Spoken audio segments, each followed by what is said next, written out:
Welcome. This reading is going to be for Gemini, Sun, Moon, or Rising. And the way I say that the reason I say that with emphasis is because if you have Gemini, Sun, Moon, or Rising, or Venus, or anywhere in your chart, you are really, really highly influenced by this sign. Gemini for me is a very powerful sign, meaning like it's Gemini characteristics, mentality, nuances. It just pretty much takes over, but especially if you have the moon, I would say. So with that said, what about Gemini stands out to me the most is, of course, the duality, right? The twins. You have two sides of you. Everybody makes fun of the twins, but I can relate as a Sagittarius having duality as a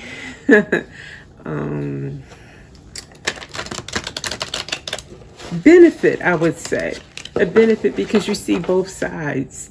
And people tend to call you fake or say you're not being authentic when you are being absolutely authentic. It's just two authentically sides of you that you're being. And it's whatever one wants to come out, you know? Does the beast want to come out of Sag, or does the human want to come out? It depends on, roll of dice or the moon or the circumstances. But Gemini is just saying it depends. You never know what you're going to get, but I think that makes you fascinating. I really do. I think not being predictable is a benefit. It's an asset. It's a plus. So I admire Geminis, in case you can tell. Yes, that's true. I do admire Geminis a lot. Mercurial, very highly intelligent with that Mercury. And in a way that most people, again, you just never know what kind of conversation. You will not be bored with a Gemini. You will not be bored. Can be moody, yes. So you have to take the good with the maybe not so pleasant to be around. Geminis can be notoriously moody when they want their alone time, or when they want to figure out something, or something's perplexing them. They can get very moody. So much love to you, Geminis, and happy birthday to you all. I'll try to do more than one reading for you for your season. And let's see what we get for you. Spirit, what stands out for Gemini right now? Thank you. Oh, loyal heart. This is like the Lovers card with the two owls there. It's like the twins. Perfect for you. So you're showing up even in a deck that's not the tarot. It's the wisdom of the oracle. So loyal heart, that's a 35 or an 8.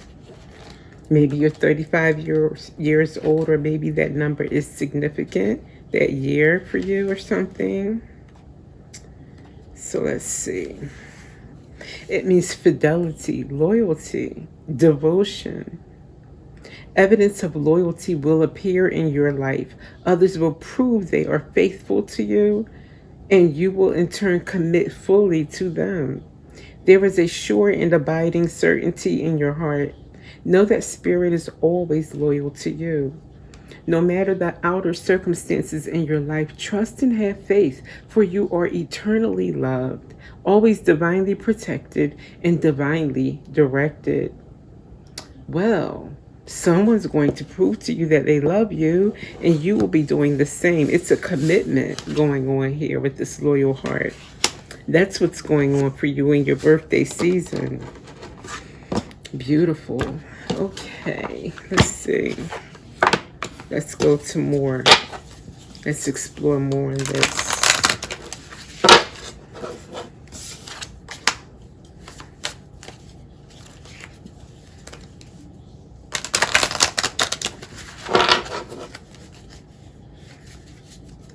I pre-shuffled these a lot. So just giving them a freshening. For my Geminis, what say you, Spirit? Thank you. Solar eclipse. Allow the eclipse's energy to support your growth as you shed old patterns, release what no longer serves, and step into the fullness of your potential.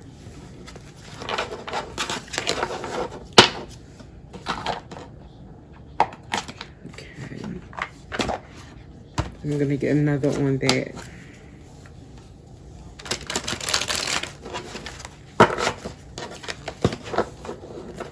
For solar eclipse for Gemini, can you give me another card to confirm that message? Especially about supporting growth as you shed old patterns, please.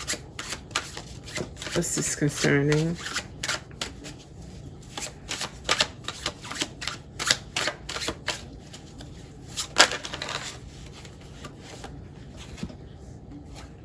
Walls closing in and the distraction. But walls closing in is in the reverse. And distraction in the upright. Our backgrounds may be worlds apart, but our hearts remain aligned, breaking the walls that try to keep us apart. Even when the world sees walls, we find a way to stay united, choosing love over division. Very romantic. So this Gemini reading is all about love. It's definitely romantic. And then we have distraction. Subtle cues hint at impending danger, a breath away from potential turmoil. In the closeness of peril lies caution's call. I think what you're asked to shed, any old patterns that you're asked to shed, is concerning love. Feeling like the walls are closing in because they're not. And being distracted by fake cautionary signals. You know, subtle cues at impending danger. False alarms, so to speak. So maybe any kind of jealousy, with this loyal heart, somebody proving that they love you, you know, and you proving to them. So it could be from the other side. It doesn't have to be you're jealous or you're feeling insecure in your relationship and having to let go. But I think so because it's talking about you releasing patterns that hold you back so that you can grow, so your relationship can grow and be healthy. And with these coming out, the walls are not closing in, so stop feeling paranoid about that. And Gemini can have a little bit of paranoia attached to that sign and its negative state or negative attributes. So, you know, not letting that distract you from having that good relationship that it looks like you have a winner. These lovebirds, you know, someone that you can trust. But you may have to let go of old insecurities that tell you that nobody can be trusted. I've been hurt before, that kind of thing.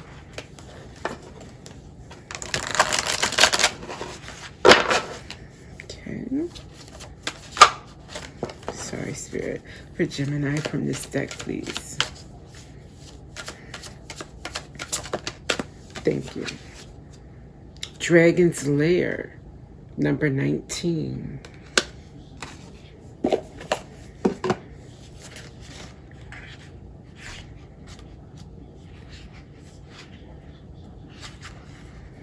Yeah, I thought so. Protection. You are always protected and divinely directed. Another card said something about being divinely directed. I think it was the loyal heart. It mentioned you being divinely led, directed. So you are protected. Having faith that this is a soulmate, that you are united. If this is a marriage, it's an ordained. It feels to me to be an ordained connection, or maybe you're not married yet, but this is someone on your path that you are meant to trust and be with. I'll read a bit of this. You have a remarkable internal warning system that lets you know when things are out of alignment.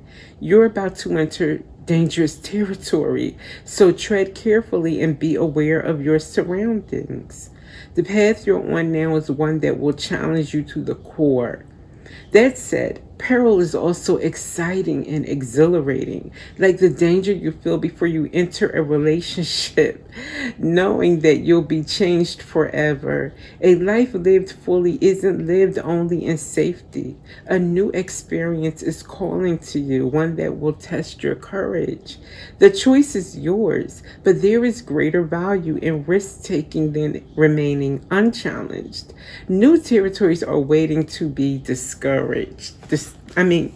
Waiting to be discovered. Wow, not discouraged. That was a faux pas on my side. But yeah, so this is just spirit, thank you, confirming the message, wholeheartedly saying, no risk, no reward. You know, you're embarking on, maybe this is a new relationship and you feel the threat or the danger, but they're saying that can be exhilarating. So instead of being bent up about it and, you know, a hard shell, or maybe being brusque with the other person or accusatory and inviting negative vibes, see it as a challenge. Like, okay, I really love this person, or I'm digging them, or I wanted to spend more time with them. Let me see how I can keep my cool, you know, and just trust that everything's going to be okay and that they are going to be just as much into me as I am into them, and see where it goes. And if there is any issues, you know, not false alarms,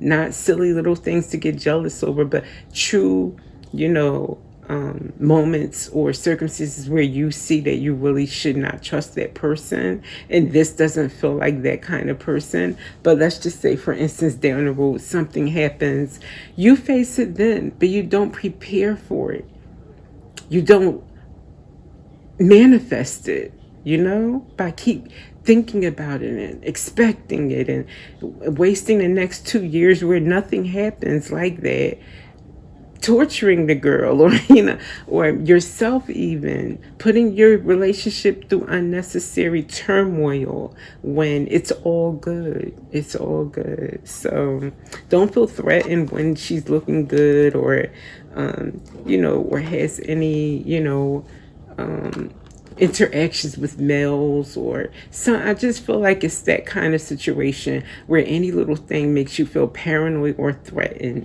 Okay, Gemini. See, anything else, Spirit, that I need to go over? You want me to go into another card? One last one I'm feeling. Okay. We get Mountain and Sacred Pool. So challenges with the mountains, okay?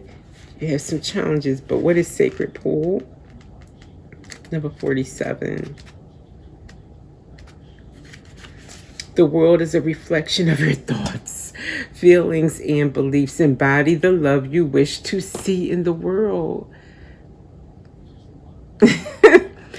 What can I say? What can I say here? It's yeah, what I just said, right? Sacred Pool, the reflection, what you manifesting, your thoughts are manifesting what you get in the world. The love you want to receive is reflected back at you by how you expect it, how you act, how you treat others, that kind of thing. And that's your challenge, Gemini. You have this beautiful relationship that wants to be in your life. The challenge is, are you going to let it be beautiful, or are you going to mar it with accusations, jealousy, even passive aggressive behavior? You may not even outwardly say anything, but the energy's there. They feel it when they come in. You know, they feel it whenever they start. It turns from just, oh, I know he's going to say something. I feel you're a male or masculine. What do you call it? The masculine energy.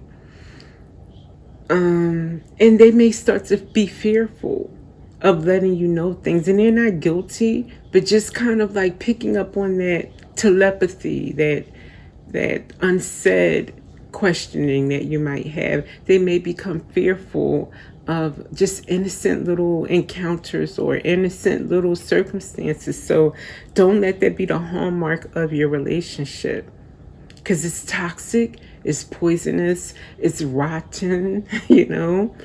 If it goes from a healthy plant to a rotten plant that can die. So you don't want that. And wow, what a message for you, Gemini. I guess Spirit said no time for birthday cake and balloons for you. And so maybe we'll come back with another reading for you, and the energy will be different, and it will be about a gift or a surprise or some kind of celebration. But for now, that's what I have for you, and I will see you in the next one.